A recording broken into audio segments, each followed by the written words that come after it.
MacBook అనేది చాలామందికి ఒక డ్రీమ్ ల్యాప్టాప్ అనమాట. మ్యాక్బుక్స్లో మనకి ప్రీమియం డిజైన్ ఉంటుంది, మంచి బ్యాటరీ లైఫ్ ఉంటుంది, స్మూత్ పర్ఫార్మెన్స్ ఉంటుంది. వాటిలో మనకి కెమెరా కానీ, డిస్ప్లే కానీ, కీబోర్డ్ కానీ, ట్రాక్ ప్యాడ్ కానీ, స్పీకర్స్ కానీ ఇవన్నీ కూడా చాలా బాగుంటాయి అనమాట. ఇవన్నీ కూడా మ్యాక్బుక్స్కి సంబంధించిన పాజిటివ్ థింగ్స్.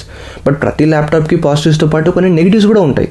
సో ఈ వీడియోలో నేను మీకు మ్యాక్బుక్ ఎయిర్ సిరీస్ ఏదైతే ఉందో, M5 కానీ, M4 కానీ, లేదా ప్రీవియస్ మోడల్స్ అయినా సరే, మ్యాక్బుక్ ఎయిర్ సిరీస్కి సంబంధించిన నెగిటివ్స్ ఏంటి, ఆ మోడల్స్ కనుక మీరు కొంటే మాత్రం మీరు ఎటువంటి ఇష్యూస్ని ఫేస్ చేస్తారు, ఎటువంటి ప్రాబ్లమ్స్ని మీరు నోటీస్ చేస్తారు, సో వాటి గురించి నేను ఈ వీడియోలో మీకు ఇన్ డీటెయిల్గా ఎక్స్ప్లెయిన్ చేస్తాను. సో మీరు మిస్ అవ్వకుండా లాస్ట్ వరకు చూడండి. ఈ వీడియో అనేది మీకు చాలా ఇన్ఫర్మేటివ్గా అండ్ చాలా మంచి ఇన్ఫర్మేషన్ నేను మీకు ప్రొవైడ్ చేస్తాను, ఓకేనా. సో ఆల్రెడీ నేను మ్యాక్బుక్ ఎయిర్ M5 అయితే కొన్నాను అండ్ లాస్ట్ 2 monthsగా యూస్ చేస్తున్నాను. అండ్ దాని గురించి అన్బాక్సింగ్ వీడియో కానీ లేదా లాంగ్ టర్మ్ రివ్యూ కానీ నేను ఆల్రెడీ పోస్ట్ చేశాను. సో మీరు మ్యాక్బుక్ ఎయిర్ M4 కానీ, M5 కానీ కొనాలనుకుంటే ఆ వీడియోస్ డెఫినెట్గా చెక్ చేయండి, ఓకేనా. సో మ్యాక్బుక్స్ ఎవరు కొనాలి, ఎవరు కొనకూడదు, వీటన్నిటి గురించి నేను మంచిగా అయితే ఎక్స్ప్లెయిన్ చేశాను.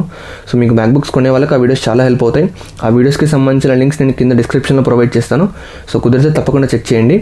సో ఇప్పుడు మనం ఈ మ్యాక్బుక్ ఎయిర్ సిరీస్కి సంబంధించిన నెగిటివ్స్ గురించి మాట్లాడుకుందాం, ఓకే. సో ఫస్ట్ థింగ్ వచ్చేసి ప్రైసింగ్ అనమాట. ఈ మ్యాక్బుక్ ఎయిర్ సిరీస్ ఏదైతే ఉందో ఇది మనకి అరౌండ్ 1 lakh దగ్గర స్టార్ట్ అవుతుంది. రీసెంట్గా లాంచ్ అయిన మ్యాక్బుక్ ఎయిర్ M5 అనేది 1,20,000 దగ్గర స్టార్ట్ అవుతుంది. అండ్ మీరు కనుక ఒకవేళ స్టూడెంట్ ఐడి యూస్ చేసినా లేదా ఏదైనా క్రెడిట్ కార్డ్ డిస్కౌంట్స్ కనుక యూస్ చేస్తే మాత్రం మీరు ఒక 10,000 to 20,000 తగ్గించుకోవచ్చు అనమాట. బట్ తక్కువలో తక్కువ 1 lakh అయితే పెట్టాలి మీరు M5 కొనుక్కోవాలనుకుంటే. లేదు మీరు M4 కొనుక్కోవాలనుకుంటే మీకు అరౌండ్ 90,000 దగ్గర దొరుకుతుంది.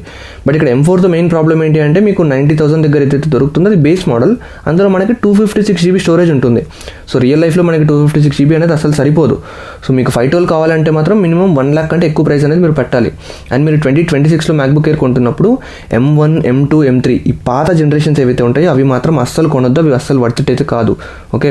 కొంటున్నారంటే మాత్రం మినిమం M4 కానీ, M5 కానీ కొనుక్కోండి. అది కూడా కుదిరితే 512 GB వేరియంట్ మాత్రమే కొనుక్కోండి. సో అవి కొనాలంటే మనం మినిమం 1 lakh కంటే ఎక్కువ ప్రైస్ అనేది పెట్టాలన్నమాట. అండ్ ఒకవేళ మీరు ఇంకా 16 GB మోడల్ అంటే మనకి బేస్ మోడల్స్ అనేవి 16 GBతో వస్తాయి అండ్ 512 GB స్టోరేజ్ ఉంటుంది. ఒకవేళ మీకు ఇంకా ఎక్కువ స్టోరేజ్ కావాలి, ఇంకా ఎక్కువ ర్యామ్ కావాలనుకుంటే మాత్రం మీరు ఇంకా చాలా ఎక్కువ ప్రైస్ పెట్టాలి. ఈవెన్ మనకి 20,000 నుంచి 50,000 వరకు ఎక్కువ ప్రైస్ పెడితేనే మనకి ఎక్కువ స్టోరేజ్ ఉంటుంది అండ్ ఎక్కువ ర్యామ్ ఉంటుంది అనమాట. సో విండోస్ ల్యాప్టాప్తో కంపేర్ చేస్తే ఈ ప్రైసింగ్ అనేది చాలా ఎక్కువ. అండ్ మనం అంత ప్రైస్ పెడుతున్నా సరే ఇందులో మనకి చాలా లిమిటేషన్స్ ఉంటాయి. ఫస్ట్ వన్ వచ్చేసి పోర్ట్స్ అనమాట. మ్యాక్బుక్ ఎయిర్ సిరీస్లో మనకి పోర్ట్స్ అనేవి చాలా లిమిటెడ్ ఉంటాయి. మనకి 2 Type-C Thunderbolt 4 పోర్ట్స్ మాత్రమే వస్తాయి అండ్ దాంతోపాటు ఒక 3.5mm హెడ్ఫోన్ జాక్ వస్తుంది అనమాట.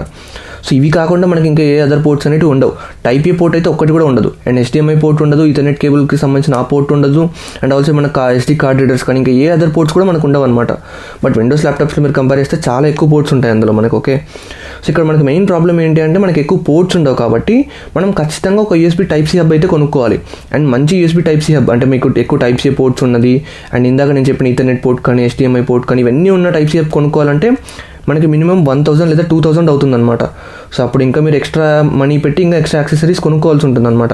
మీకు సింపుల్గా ఒక రియల్ లైఫ్ ఎగ్జాంపుల్ చెప్పాలంటే ఒక నార్మల్ వైడ్ మౌస్ ఉందనుకోండి, మీరు దాన్ని డైరెక్ట్గా మ్యాక్బుక్కి కనెక్ట్ చేయాలంటే చేయలేరు. ఎందుకంటే మోస్ట్ ఆఫ్ ది వైడ్ మౌస్లు అన్నీ కూడా మనకి Type-A కేబుల్తో వస్తాయి. సో Type-A పోర్ట్ లేనప్పుడు మీరు మౌస్ ఎలా కనెక్ట్ చేస్తారు చెప్పండి. సో ఖచ్చితంగా మీరు Type-A to Type-C కన్వర్టర్ అన్నా కొనుక్కోవాలి లేదా USB హబ్ అన్నా కొనుక్కోవాలి. సో ఖచ్చితంగా ఏదో ఒకటి ఉంటేనే మీరు మౌస్ని కనెక్ట్ చేయగలుగుతారు. లేదు అంటే మీరు కంప్లీట్గా బ్లూటూత్తో రన్ అవుతుంటాయి కదా, వైర్లెస్ మౌస్లు ఉంటాయి. సో అవి కొనుక్కోవాలన్నమాట. వాటిని కొనుక్కుంటే మీరు మళ్ళీ డైరెక్ట్గా బ్లూటూత్తో కనెక్ట్ చేసుకొని యూస్ చేసుకోవచ్చు. అండ్ దీని తర్వాత మ్యాక్బుక్స్లో ఉండే one of the major limitation ఏంటి అంటే ఫ్యూచర్లో మనం దీన్ని అప్గ్రేడ్ చేసుకోలేమన్నమాట. ఫర్ ఎగ్జాంపుల్ మీరు ఇనీషియల్గా మీ దగ్గర ఎక్కువ బడ్జెట్ లేక ఒక 1 lakh దగ్గర మీరు ఒకవేళ ఒక బేస్ మోడల్ కొనుక్కున్నారు అనుకోండి, అందులో మనకి 16 GB RAM and 512 GB storage ఉంది అనుకుందాం.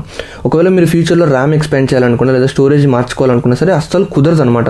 ఎందుకంటే మ్యాక్బుక్స్లో మనకి ఎక్స్ట్రా ర్యామ్ స్లాట్స్ కానీ ఎక్స్ట్రా స్టోరేజ్ స్లాట్స్ కానీ అస్సలు ఉండవు. సో మీరు ఇనీషియల్గా ఫస్ట్ ఏదైతే మ్యాక్బుక్ కొంటారో అదే మీరు లైఫ్ టైం యూస్ చేసుకోవాలి. ఫ్యూచర్లో దాన్ని ఎక్స్పాండ్ చేసుకోవడం అనేది అసలు ఇంపాసిబుల్ అనమాట. అసలు ఆప్షనే మనకి యాపిల్ వాళ్ళు ఇవ్వట్లేదు. బట్ విండోస్ ల్యాప్టాప్స్లో అలా కాదనమాట. మనం ర్యామ్ ఒకవేళ స్టార్టింగ్లో 16 తీసుకున్నా తర్వాత 32కి దాన్ని ఎక్స్పాండ్ చేసుకోవచ్చు మోస్ట్ ఆఫ్ ది ల్యాప్టాప్స్లో. ఈవెన్ స్టోరేజ్ 512 తీసుకున్న సరే తర్వాత దాన్ని 1 TBకి ఎక్స్పాండ్ చేసుకోవచ్చు. బట్ మ్యాక్బుక్స్లో అలా కాదనమాట. ఇనీషియల్గా ఏదైతే కొంటామో అదే ఫైనల్. అండ్ ఇనీషియల్గానే మనం 1 TBనో లేదా 32 GB ర్యామ్ కొనాలంటే ఆబ్వియస్లీ ప్రైజింగ్ మనం కిడ్నీలు అమ్ముకోవాలన్నమాట ఖచ్చితంగా. సో ఇది one of the major drawback అనమాట అసలు అప్గ్రేడ్ అనే ఆప్షన్ లేకపోవడం, ఓకే. అండ్ దీని తర్వాత ఇంకొక మేజర్ ప్రాబ్లం చాలామంది ఫేస్ చేసేది ఏంటంటే రిపేర్ కాస్ట్ అనమాట.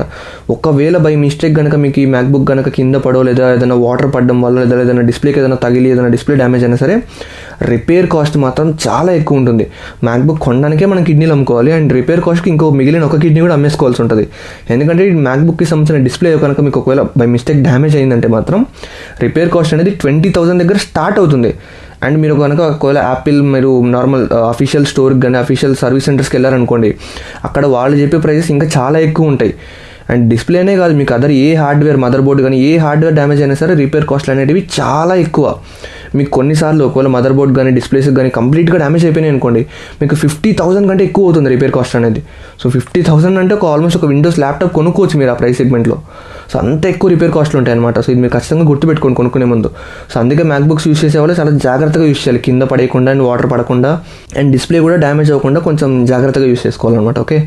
అండ్ తర్వాత మేజర్ ఇష్యూ వచ్చేసి కంపాటబిలిటీ ఇష్యూస్ అనమాట. సో యాపిల్ మ్యాక్బుక్స్ ఏవైతే ఉంటాయో వాళ్ళ యొక్క ఓన్ మ్యాక్ ఓఎస్తో రన్ అవుతాయి. ఇది విండోస్తో కంపేర్ చేస్తే చాలా డిఫరెంట్గా ఉంటుందన్నమాట. ఈవెన్ మీరు విండోస్ నుంచి మ్యాక్ ఓఎస్కి స్విచ్ అయ్యేటప్పుడు కూడా మీకు స్టార్టింగ్లో ఈ షార్ట్ కట్స్ కానీ ఈ మొత్తం ఇంటర్ఫేస్ కానీ కంప్లీట్ డిఫరెంట్ ఉంటుంది కాబట్టి మీకు అర్థం చేసుకోవడానికి అండ్ అలవాట్ అవ్వడానికి కొంచెం టైం పడుతుంది అనమాట. ఓకే, అది కూడా మీరు గుర్తుపెట్టుకోండి. అండ్ ఇక్కడ మీకు రెండు ఓఎస్లు కూడా చాలా డిఫరెంట్గా ఉంటాయి కాబట్టి మీకు విండోస్లో ఉన్నంత ఫ్లెక్సిబిలిటీ అనేది మ్యాక్ ఓఎస్లో ఉండదన్నమాట. యాపిల్ వాళ్ళు సెక్యూరిటీకి ఎక్కువ ఇంపార్టెన్స్ ఇస్తారు కాబట్టి థర్డ్ పార్టీ సాఫ్ట్వేర్స్ని కానీ థర్డ్ పార్టీ యాప్స్ని కానీ వేటిని కూడా ఇన్స్టాల్ చేసుకోవడానికి అలౌ చేయరనమాట. మీకు యాప్ స్టోర్లో ఏవైతే యాప్స్ ఉంటాయో అండ్ అఫీషియల్ కంపెనీస్ రన్ చేసే సాఫ్ట్వేర్స్ ఏవైతే ఉంటాయో వాటిని మాత్రమే మీరు మ్యాక్ ఓఎస్లో ఇన్స్టాల్ చేసుకోవడానికి పాసిబిలిటీ ఉంటుందన్నమాట. అండ్ ఆ సాఫ్ట్వేర్స్ కానీ ఆ యాప్స్ కానీ మ్యాక్ ఓఎస్కి తగ్గట్టుగా ఆప్టిమైజ్ చేసి ఉండాలి. అప్పుడే మీకు మ్యాక్ ఓఎస్లో అవి స్మూత్గా రన్ అవుతాయి, లేదంటే మీరు యూస్ చేయడం కుదరదు అనమాట. అండ్ విండోస్లో ఉన్న ఎక్కువ సాఫ్ట్వేర్లు ఎక్కువ యాప్స్ మనకు మ్యాక్ ఓఎస్లో ఉండవు అనమాట. సో మీరు మ్యాక్బుక్స్ కొనేటప్పుడు మీరు యూస్ చేస్తున్న సాఫ్ట్వేర్ కానీ యాప్స్ కానీ మ్యాక్ ఓఎస్లో రన్ అవుతాయా లేదా, వాటికి సంబంధించిన సపోర్ట్ ఉందా లేదా అని తెలుసుకున్న తర్వాతే కొనుక్కోండి. అండ్ ఇంకొంతమంది చాలామందికి ఉన్న డౌట్ ఏంటంటే మ్యాక్ ఓఎస్లో లేదా యాపిల్ ల్యాప్టాప్స్లో మనం క్రాక్డ్ వర్షన్స్ యూస్ చేయొచ్చా అని అడుగుతూ ఉంటారు. సో నాకు తెలిసినంత వరకు నాకున్న నాలెడ్జ్ ప్రకారం మ్యాక్ ఓఎస్లో మనం క్రాక్డ్ వర్షన్స్ని ఇన్స్టాల్ చేసుకోవచ్చు, కానీ చాలా కష్టం అనమాట. విండోస్లో ఉన్నంత సింపుల్గా అయితే ఉండదు ప్రాసెస్ అనేది, చాలా కాంప్లికేటెడ్ ఉంటుందన్నమాట. ఎందుకంటే యాపిల్ వాళ్ళు సెక్యూరిటీ మీద ఎక్కువ ఫోకస్ చేస్తారు కాబట్టి క్రాక్డ్ వర్షన్స్ని అస్సలు అలౌ చేయరు. ఓకే, కంప్లీట్లీ అస్సలు అలౌ చేయరు అనమాట. కొంతమంది యూట్యూబర్స్ కానీ కొంతమంది కొన్ని సీక్రెట్ టిప్స్ అని కానీ కొన్ని మెథడ్స్ చెప్తూ ఉంటారు ఇన్స్టాల్ చేసుకోవడానికి, బట్ అవన్నీ కూడా ఏవి కూడా సేఫ్ కాదు. ఓకే, అది మీరు ఓన్ రిస్క్ పైన మీరు తీసుకొని చేసుకోవాలి. అండ్ నన్ను అడిగితే నేను అసలు అటువంటివి చేయొద్దని చెప్తాను. ఓకే, ఎందుకంటే బై మిస్టేక్ ఏదైనా పోయిందంటే మాత్రం మీకు తర్వాత చాలా బాధపడాల్సి ఉంటుంది. ఓకే, అండ్ ఇంకొకటి, ఒకవేళ మీరు ఏదైనా కష్టపడి క్రాక్డ్ వర్షన్ ఇన్స్టాల్ చేసి యూజ్ చేసినా సరే మీకు ఏదైనా ఓఎస్కి సంబంధించిన చిన్న అప్డేట్ వచ్చినా సరే ఆ క్రాక్డ్ వర్షన్ అనేది ఎగిరిపోతుంది అనమాట. ఇంకా మీ తర్వాత వర్క్ అవుతుంది. సో ఇవన్నీ కూడా మీరు గుర్తుపెట్టుకోవాల్సి ఉంటుంది అనమాట. ఇవన్నీ మీరు తెలుసుకోవడం చాలా ఇంపార్టెంట్. ఓకే, అండ్ వీటన్నిటి తర్వాత మనకి మ్యాక్బుక్స్లో ఉండే one of the major drawback or limitation ఇంకొకటి ఏంటి అంటే గేమ్స్ ఆడుకోలేకపోవడం. సో చాలామంది 1 lakh లేదా అంతకంటే ఎక్కువ పెట్టి ఒక ల్యాప్టాప్ కొన్నారంటే వాళ్ళకి కొన్ని ఎక్స్పెక్టేషన్స్ ఉంటాయి, అందులో గేమ్స్ ఆడాలనుకునే వాళ్ళు కూడా చాలామంది ఉంటారు. బట్ ఈ మ్యాక్బుక్ ఎయిర్ సిరీస్లో మనం గేమ్స్ అనేవి అసలు ఆడడానికి అయితే కుదరదు అనమాట. దానికి చాలా రీజన్స్ ఉన్నాయి, బట్ మెయిన్ రీజన్స్ ఏంటి అంటే ఫస్ట్ రీజన్, ఇందులో మనకి డెడికేటెడ్ గ్రాఫిక్ కార్డ్ అయితే ఉండదు. సో డెడికేటెడ్ గ్రాఫిక్ కార్డ్ లేదు కాబట్టి మనకి కంప్లీట్లీ CPU పైన గేమ్స్ అనేవి రన్ అవ్వాలన్నమాట. సో పెద్ద పెద్ద AAA గేమ్స్ కానీ లేదా హై అండ్ FPS ఉన్న గేమ్స్ కానీ వాటిని మనం కంప్లీట్గా CPU పైన రన్ చేయడం అనేది కుదరదు అనమాట. ఓకే, వాటికి గ్రాఫిక్ కార్డ్స్ అనేది అవసరం. అండ్ సెకండ్ రీజన్ వచ్చేసి డిస్ప్లే అనేది మనకు ఓన్లీ 60 Hz రిఫ్రెష్ రేట్తో వస్తుంది అనమాట. డిస్ప్లే క్వాలిటీ బాగుంటుంది, కలర్స్ బాగుంటాయి, అన్నీ బాగానే ఉంటాయి, కానీ రిఫ్రెష్ రేట్ మాత్రం తక్కువ అనమాట. సో మీకు ఎంత మంచి గేమ్ అన్నా సరే మీకు మాక్సిమం 60 FPS మాత్రమే ఉంటుందన్నమాట ఈ ల్యాప్టాప్స్లో. అండ్ ఇంకా తర్వాత మేజర్ ఇష్యూ ఇదే అనమాట. సో చాలా గేమ్స్ అనేటివి మనకి మ్యాక్ ఓఎస్లో అసలు సపోర్టే ఉండదు అనమాట. అసలు మ్యాక్ ఓఎస్కి గేమ్స్ రిలీజ్ చేయరు. చాలా రిలీజ్ అవుతున్న గేమ్స్ అన్నీ కూడా ఓన్లీ విండోస్కే రిలీజ్ చేస్తారు. విండోస్లో మాత్రమే మనం ఆడుకోవడానికి పాసిబిలిటీ ఉంటుందన్నమాట. కొంతమంది కొన్ని క్రాస్ ప్లాట్ఫామ్స్ని యూజ్ చేసి విండోస్ గేమ్స్నే మ్యాక్ ఓఎస్లో ఆడుతూ ఉంటారు, బట్ అక్కడ ఆప్టిమైజేషన్ సరిగ్గా ఉండదు కాబట్టి మనకి అంత స్మూత్ పర్ఫార్మెన్స్ కానీ అంత మంచి FPS కానీ రాదనమాట. బట్ కాకపోతే ఈ మధ్య గుడ్ న్యూస్ ఏంటంటే కొన్ని గేమింగ్ కంపెనీస్ ఏం చేస్తున్నాయంటే మ్యాక్ ఓఎస్కి కూడా గేమ్స్ని రిలీజ్ చేస్తున్నారు. అంటే వాళ్ళే ఆప్టిమైజ్ చేసి వాళ్ళే అఫీషియల్గా రిలీజ్ చేస్తున్నారు. ఆ గేమ్స్ ఏవైతే ఉంటాయో వాటిని మీరు ఆడుకోవచ్చు. ఈవెన్ మ్యాక్బుక్ ప్రోలో ఆడుకోవచ్చు అండ్ ఎయిర్లో కూడా ఆడుకోవచ్చు. బట్ ప్రో అనేది మీకు ఇంకొంచెం బెటర్గా హ్యాండిల్ చేస్తుంది ఆ గేమ్స్ని. అండ్ ఇందులో ఉండే మరొక మేజర్ ఇష్యూ ఏంటంటే హీటింగ్ ఇష్యూస్ అనమాట. సో ఈ మ్యాక్బుక్ ఎయిర్ సిరీస్లో మనకి ఫిజికల్గా ఫ్యాన్స్ ఏమి ఉండవు. సో దానివల్ల ల్యాప్టాప్ అనేది చాలా తొందరగా హీట్ అవుతూ ఉంటుందన్నమాట. సో మీ సరౌండింగ్ మీ రూమ్ టెంపరేచర్ కనుక 30 degrees లేదా అంతకంటే తక్కువ ఉందనుకోండి, ల్యాప్టాప్ అంత ఎక్కువగా హీట్ అవ్వదు. బట్ ఒకవేళ మీకు సరౌండింగ్ టెంపరేచర్ 30 లేదా 35 degrees కంటే ఎక్కువ ఉందనుకోండి, మీరు హాట్ ఎన్విరాన్మెంట్లో కూర్చొని కనుక ల్యాప్టాప్ యూస్ చేస్తుంటే మాత్రం ఖచ్చితంగా మీ ల్యాప్టాప్ బ్యాక్ సైడ్ ప్యానల్ మాత్రం కంప్లీట్గా హీట్ అవుతూ ఉంటుందన్నమాట. మీరు చేతితో టచ్ చేసినా సరే మీకు ఆ వామ్ ఫీలింగ్ అనేది తెలుస్తూ ఉంటుంది. సో మీరు నార్మల్గా ల్యాప్టాప్ యూస్ చేస్తే మీకు అంత ఎక్కువ హీటింగ్ ఇష్యూస్ అయితే రావు. బట్ మీరు కంటిన్యూస్గా రెండరింగ్ చేస్తున్నా, కంటిన్యూస్గా హెవీగా యూస్ చేస్తున్నారంటే మాత్రం ఖచ్చితంగా ల్యాప్టాప్ అనేది చాలా హీట్ అవుతుందన్నమాట. బట్ అలాగని మీకు కంప్లీట్గా హ్యాంగ్ అయిపోవడం, ల్యాగ్ అయిపోవడం, స్ట్రక్ అయిపోవడం అలాంటివి అంత ఈజీగా జరగవు. ఎందుకంటే యాపిల్ వాళ్ళు దీన్ని ప్రాపర్గా ఆప్టిమైజ్ చేస్తారనమాట ఓఎస్ని. సో సో అందువల్ల ల్యాప్టాప్ హీట్ అవుతున్నా సరే CPU థ్రాట్లింగ్ అనేది జరగడానికి చాలా ఛాన్సెస్ తక్కువ ఉంటాయి అనమాట. బట్ మీరు ఎక్స్ట్రీమ్ సిచ్యువేషన్స్లోకి వెళ్ళిపోయారంటే మాత్రం ల్యాప్టాప్ అనేది హ్యాంగ్ అవుతుంది. ఓకే, సో ఈ హీటింగ్ ఇష్యూస్ని కూడా మీరు దృష్టిలో పెట్టుకోవాలి. సో మీరు మ్యాక్సిమం టైం మీరు AC రూమ్స్లో ఉండాలి, లేదా మీ సరౌండింగ్ టెంపరేచర్ అనేది కొంచెం కూల్గా ఉండే విధంగా చూసుకోండి. లేదా ల్యాప్టాప్ చుట్టుపక్కల ఎక్కడైనా ఫ్యాన్స్ ఉండాలన్నమాట. సో ఫ్యాన్స్ ఉండడం వల్ల కూడా మీకు కొంచెం హీటింగ్ ఇష్యూస్ అనేవి రాకుండా ఉంటాయి అనమాట. సో ఇవి మీరు గుర్తుపెట్టుకోండి. ఓకేనా, సో ఇవన్నమాట మనం మ్యాక్బుక్లో ఎక్కువగా ఫేస్ చేసే లిమిటేషన్స్ కానీ, ఇష్యూస్ కానీ, లేదా ప్రాబ్లమ్స్ కానీ. మీకు ఫైనల్ కంక్లూజన్ ఒక సింప్లిఫైడ్ వర్షన్ చెప్పాలి అంటే, ఈ మ్యాక్బుక్ ఎయిర్ సిరీస్ అనేది ఇనీషియల్గా అసలు ప్రైజింగే ఎక్కువ ఉంటుందన్నమాట. ఒకవేళ మీకు ఎక్కువ స్టోరేజ్ అండ్ ఎక్కువ ర్యామ్ కావాలనుకుంటే ఇంకా ఎక్కువ ప్రైస్ పెట్టాలి. ఒకవేళ అంత డబ్బులు పెట్టి కొన్నా సరే ఇందులో మనకి చాలా లిమిటేషన్స్ ఉంటాయి.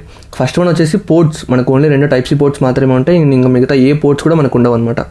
అండ్ ఆ తర్వాత మనం ఖచ్చితంగా ఒక USB హబ్ అయితే క్యారీ చేయాల్సి ఉంటుంది అనమాట. అండ్ దాంతోపాటు మ్యాక్ OS అనేది కొంచెం డిఫరెంట్గా ఉంటుంది.